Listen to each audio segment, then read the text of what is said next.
What about print marketing? Will there always be people that will ring up and request a brochure, or will you always get people handing out leaflets, or can you envisage even those being kind of superseded by something else?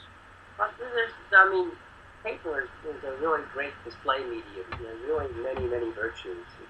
It's inexpensive, yet you can get high quality, high contrast, high resolution displays. You can fold it, put it in your pocket, you can post it on the wall. Um, Art books, it's really good to have a big art book, coffee table book, because you can have big images that are spectacular and it's easy to read through or keep it open.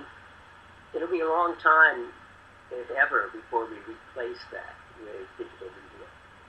Um, Brochures are still really valuable. I still, if you look around my desk, yeah, I have two great big computer screens here, but I also have, gee, it's amazing how much paper I have all around. And when I'm writing a book, which I am in the process of doing, sure, I have these big computer screens in which I type it and try to read it. But when I really want to read it, I print it out and go off to a comfortable chair with a red pen where I can read it and think about it and comment on it. There's an important concept that I introduced in design many years ago called affordances. What are the affordances of this material? An affordance means what are the possible actions that you can do or not do? And the affordances of digital media are very powerful, but different from the affordances of paper media. And so when I make corrections by hand, I can't write a really long one. And that's powerful.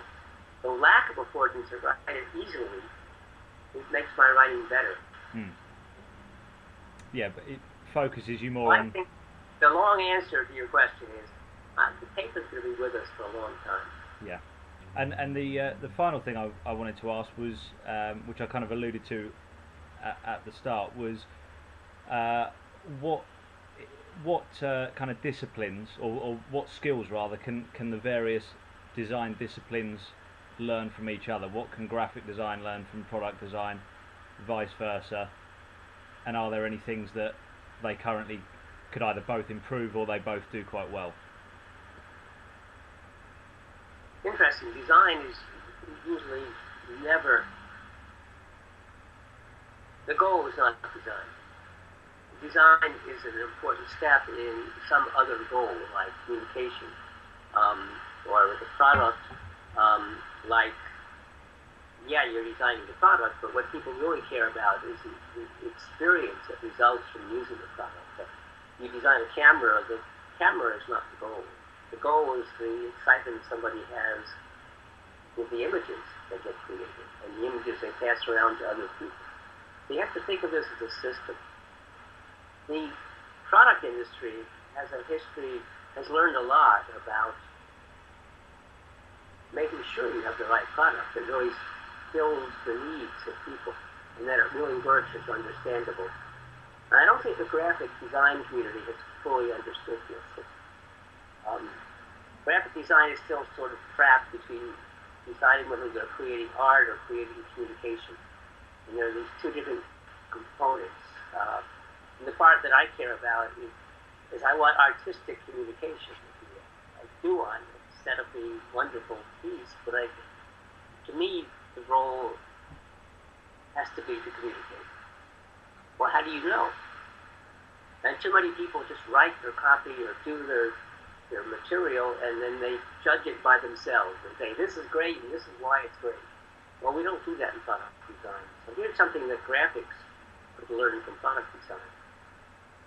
First of all, we start with a lot of observation. We try to figure out how people do their tasks today, and then how our device might fit in. So I might want to look at how people read today, and how they get their information, what the role of graphics is in everyday life today. Second, when I decide what I'm trying to build in the product review, I do really quick, rapid prototypes. And I go out and I try them on the intended users. Not on my fellow designers, not on myself, but on the people that I expect to use it. and I get back feedback, and I come back and revise and try again and do it again. And I start off with crude prototypes, and each time I go around, I do slightly better and better and better. Now we do that in the website industry. We do what's called wireframes, and we do really quick prototypes. We do it very rough. It's very important, by the way, not to make this first prototype look good. It's really, that's why it's useful to do it in pencil or do it by hand so that it looks rough. Because if you make it look too good, then people, you want to know whether they can read it, whether they can find out when the meeting is, or, you know, what the sale is about or whatever. And instead they say, oh, I don't like green. Yep. Well, you weren't choosing the colors yet. It's just you had to write it in some color, and you happen to use green. So it's really good to make it look rough so that people get at what you care about. Can I read it? Can I use it? So that's this whole part of rapid prototype, the test, and revision.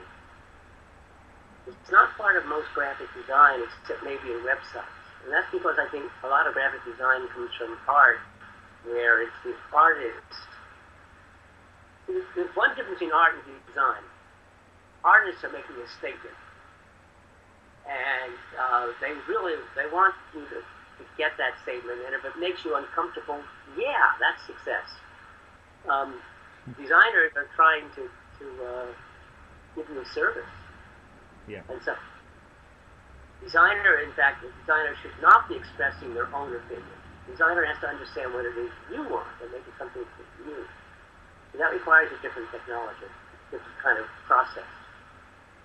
And going the other way around, I think that the graphic design community has this wonderful sense of flair, of aesthetics that is not captured in most designs.